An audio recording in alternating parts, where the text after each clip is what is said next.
Welcome to Unstoppable Female Entrepreneurs, where business expert and success coach Kelsey Matheson teaches you how to massively grow your business, navigate the mind drama that's holding you back, make more money, and acquire the skills and confidence to become unstoppable.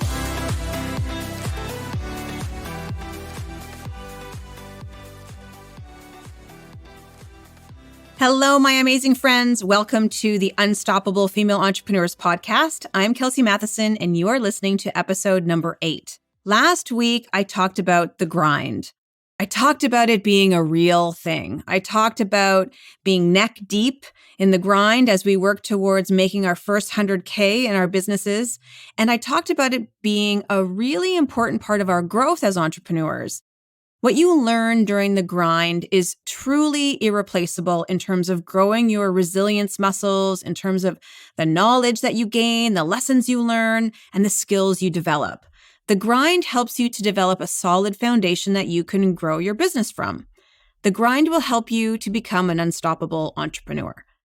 Now, this episode today is part 2 of last week's episode because I wanted to discuss the grind versus burnout, which I'll talk about today. And I'll also briefly touch on something that I just heard about called success exhaustion. So let's first dive into burnout as entrepreneurs. What I see over and over again with my one-on-one clients is that fear and all the mind drama is keeping them stuck.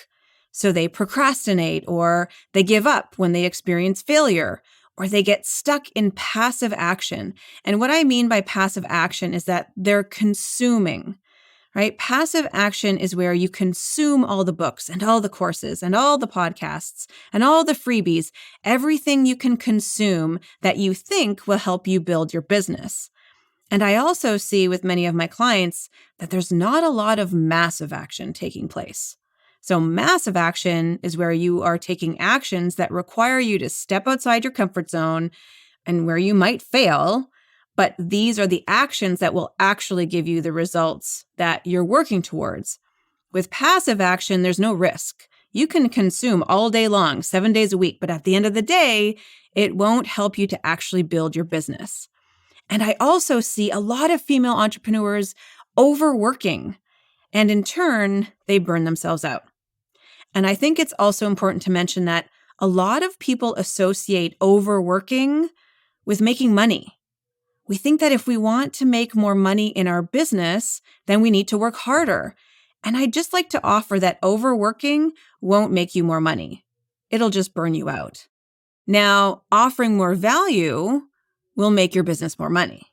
Remember, in episode number 4, I talked about value equaling wealth. But overworking won't give you the results that you're seeking. Over the past 20 years of being an entrepreneur, I have found myself efforting many times when I was building my businesses, and that leads to overwhelm. And when you're stuck in overwhelm, you're not seeing any results. And I kind of equate that with being stuck on the hamster wheel. You're going nowhere. And I've found myself there many times. And then there's overworking. And when you're overworking, you actually are producing results, but it's leading you directly to burnout. And I've found myself there many times as well. And when you're in burnout, you're not serving anyone. You're not serving your clients to the best of your ability. You're not offering value. You're not serving yourself. You're working more. And yes, you might be producing some results, but you're in fact slowing down the process of growth, of growing your business, because it's not sustainable. I mean, it's definitely not enjoyable. It's hazardous to your health and well-being. So inevitably, it's detrimental to the growth of your business. And let me tell you a little secret about burnout. It has nothing to do with the amount of hours you work. You can work as many hours as you want because the number of hours has nothing to do with burning yourself out. Now, let me just say that I am a big believer in proper self-care, especially for us women as we build our empires. I believe in getting lots of sleep. I believe in dedicated family time and me time and time that's truly unplugged away from all the devices. I believe in exercise and in meditation and taking care of your mind, body, and spirit. So with all of that in place, with a good self-care regime integrated into your routine, you could work as many hours as you want and not burn yourself out because it's how you think about the work that you're doing that will either lead you to burnout or to healthy and energized productivity. My mentor, Brooke Castillo, says that burnout is caused by three things: stress, poor planning, and scarcity mindset. And I've experienced all of this myself as I've built my businesses over the years. And I see it in my one-on-one clients all the time. Because when you're stressed out, you are not planning or strategizing effectively. You're scattered and anxious and panicked, and that will have you stuck in scarcity. It's really a recipe for burnout. Like, you can't build a business from that state. When you're stressed, you're not planning or organizing your time effectively. You're stuck in lack. And so you're disconnected from your why. You're disconnected from your reason for having this business. You're disconnected from your driving factor to help people and serve your clients at the highest level. You're a million miles away from everything that really matters. So in some of my online trainings that I've done in the past, I've talked a lot about wearing something that I call the busy badge. So how many times have you heard this exchange or been guilty of saying this yourself? So somebody comes up to you and they say, "Hey, how are you doing?" You say, "Good, busy, but good." We wear busyness like it's a badge of honor. And in my opinion, we really like to say that we're busy when we're in the grind, because we feel like we have to prove to others and maybe even ourselves that we're working really hard to make this business a success. So it's important to look busy. It's important to be busy. And I know I can hear the mind chatter because, look, my mind did the exact same thing. I was thinking, yeah, but being busy is what's expected. I'm building a business here. That's what entrepreneurs do. We work hard. We work late. We put our blood, sweat, and tears into our businesses, especially if we're serious entrepreneurs. Ladies, I want you to take off your busy badge because it's coming from a place of scarcity. It's not coming from a place of empowerment or purpose or value or abundance or being attached to your why. Can we please make a pledge right here, right now? Repeat after me. I will never, ever, never use the busy badge to prove anything to myself or anybody else, to make myself feel better, or to try to make others see me in a certain way. Because here's something else that will 100% lead you to burnout as you build your business. If you are trying to avoid failing by overworking, you will burn yourself out. I've said this before. If you want to be successful, you need to fail more. If you want to build your self-confidence, you need to fail more. Failure is the name of the game as an entrepreneur. And if you're trying to resist it or avoid it by overworking or by efforting, your health is at stake. Your happiness is at stake. Your business is at stake. You ladies know what stress can do to you mentally, physically, emotionally, and spiritually. Most of you listening to this are health and wellness entrepreneurs, so I know I'm preaching to the choir here. Stress messes us up, right? We'll experience headaches and unwanted weight gain or weight loss. There's the misuse of drugs or alcohol. There's irritability and anger issues and stomach troubles and loss of libido and muscle pain and tension, chronic disease, endocrine problems. That means hormonal imbalances, right? Like in the past, I've completely messed up my thyroid and my adrenal function because of burnout due to stress. I created an online academy for women called the Optimal Health and Conscious Living Academy. It was my first online business because of my personal experience with massive burnout, which led to a number of health issues. I suffered physically, mentally, and emotionally because my stress levels were off the charts for the first year after opening my resort and my retreat center, Anamaya. So back in November of 2009, my daughter was born. And then a month later, in December of 2009, we opened Anamaya Resort. And that year, it was hard. I was stressed. I was a hot mess. And I was burning myself out left, right, and center. And I didn't realize it at the time, but I was constantly in reaction mode. My sympathetic nervous system was in overdrive. I was in chronic fight, flight, or freeze. I felt like I was on autopilot. I was just constantly putting out fires, jumping from one responsibility to the other without any real structure. I was just taking on way too much, and I was stressed like I had never experienced before, and I burned myself out. My body suffered. My emotional state suffered. I was in a really bad way. So I ended up on this journey to research everything I could about the most misdiagnosed and misunderstood areas of women's health. And from everything I learned, I ended up partnering with a group of amazing women. They were doctors and naturopaths and other female experts in the health and wellness industry. And I created an 8-week online program to help other women who were dealing with similar issues, and they were dealing with what I had gone through and the aftermath of all of that. And when I look back at that time in my life, I can see now that I was not dealing with processing the emotions of being a new mom and not knowing what the heck I was doing and the fear that was associated with that. And I was not dealing with the fact that I probably was experiencing postpartum depression and should have seen my doctor or a therapist or both. I was not dealing with the normal and natural feeling of failure that's usually associated when we say that we need help or when we admit that we're not coping very well, if we'd be honest about being depressed and miserable and not knowing why. And I was avoiding feeling like a newbie entrepreneur, building a boutique hotel and retreat center, which I had no idea how to do. And it was in a country that I didn't even live in. I was resisting the feelings of imposter syndrome. I was terrified of failing, so I overworked, and I was efforting all over the place. I thought if I just worked hard enough, then everything would fall into place, and everything would be a huge success. And what I did was I successfully ran myself straight into the ground. I do not recommend it. So look, all that to say, don't avoid or resist the fear. Process it, feel it, name it. Get acquainted with it. What are the thoughts you're having that are generating those feelings? Where do those feelings live in your body? Do they have a color? When you feel these feelings, do they remind you of times when you felt this way before in your past? What memories surface for you when you feel this way or when you think these thoughts? Because once you've done the work to process those feelings and those thoughts, then you can ask yourself, how do I want to feel about growing my business? Do you want to feel empowered, abundant, strong, determined, motivated, accomplished? What are the thoughts you will have to think in order to generate those kinds of feelings? Do you want to think, I'm so overwhelmed? Or would you rather think I'm an organized and disciplined badass?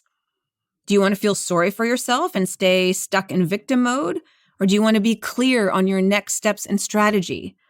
Do you want to be driven by scarcity, or do you want to be driven by a feeling of abundance or the enjoyment of the journey? Do you want to be driven by making the world a better place? Or maybe by knowing that what you do is serving people in a way that will help to transform their lives? It doesn't matter how many hours you work. It depends on the state that you're in when you're taking action. And I know you might be thinking, sure, Kelsey, this sounds all well and good. But it doesn't change the fact that I have 50 things on my to-do list every day and only 24 hours to get them done in.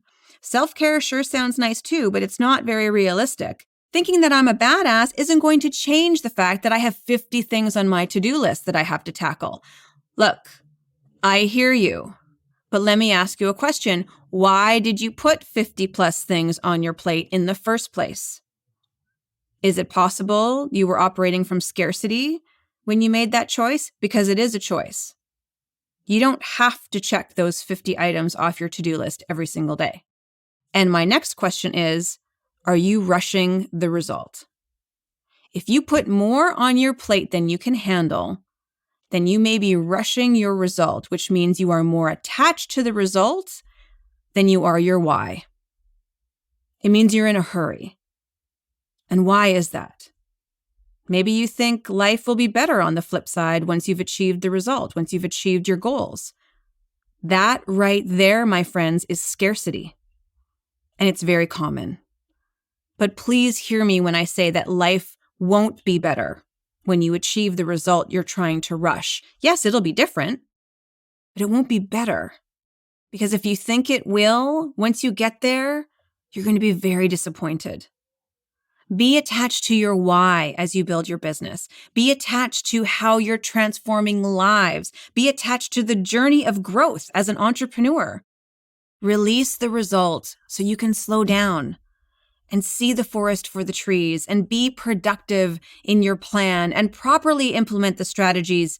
Fail and be okay with failing and feel energized and empowered as you do it. Because here's the thing, as I mentioned earlier, if you are overworking, you are most likely producing results, but you're just going to keep working harder and harder and harder instead of smarter, because the results you're seeing will not satisfy you and you'll get caught in a cycle. Things aren't better on the other side of achieving your results and achieving your goals. They're just different.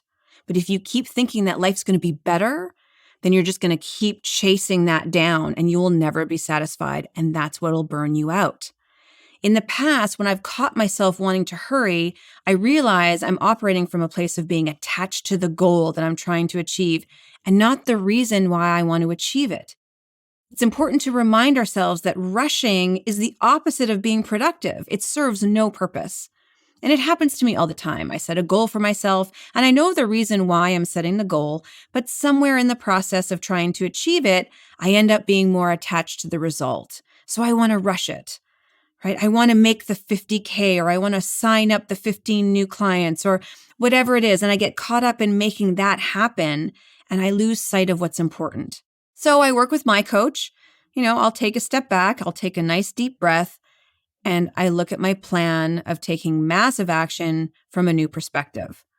If I'm attached to offering as much value as I can, how will that impact my schedule? How will that impact my to-do list? If I can incorporate that self-care, if I can streamline my priorities and take action from a place of not being in a hurry, then you know what happens?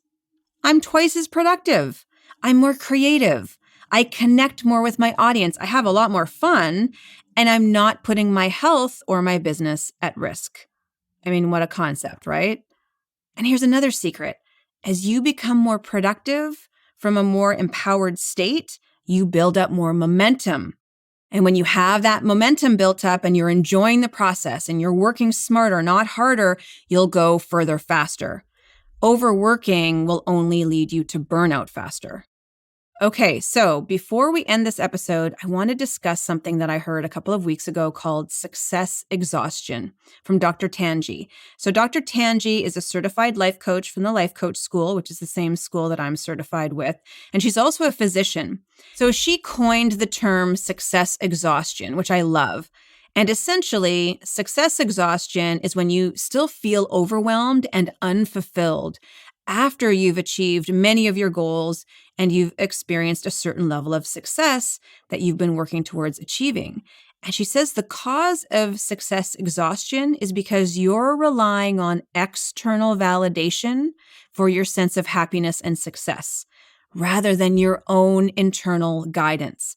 And I found this fascinating because if you're relying on external validation for your sense of happiness, you will never be happy. My husband and I talk a lot about this because he's an actor. So he's auditioning all the time. He does voice work, stage, film, TV. And so you can imagine that as actors, you're constantly going out on auditions and you're hearing a lot more no's than you're hearing, yes, you're hired, we want you. Or you're building your coaching business and you do a ton of consultation calls with people who might be potential clients, but you're hearing a lot more no's than yes, sign me ups. Right? You really need to rely on that internal validation and guidance when you go through that journey of failure or that journey of hearing all the no's. Because even if you start hearing more yeses and you rely on external validation, you'll never be satisfied because you'll still be constantly seeking that external validation. So even if someone says yes, you are still driven to seek out more validation. It's like going to a party and there's one person who doesn't seem to like you. Everyone else at the party thinks you're fantastic, but you're fixated on this one person who you think isn't into you.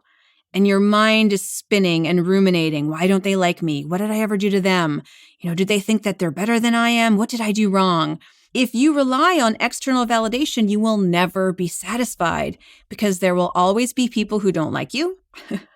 And even if you do receive the validation externally, it will feel good in that moment, but it will be fleeting because as soon as you get it, you'll be off seeking more and more and more and more of it. And that is exhausting. And it's definitely not sustainable. So as you're rushing to build your business, just pause. Are you thinking that life will be better over there?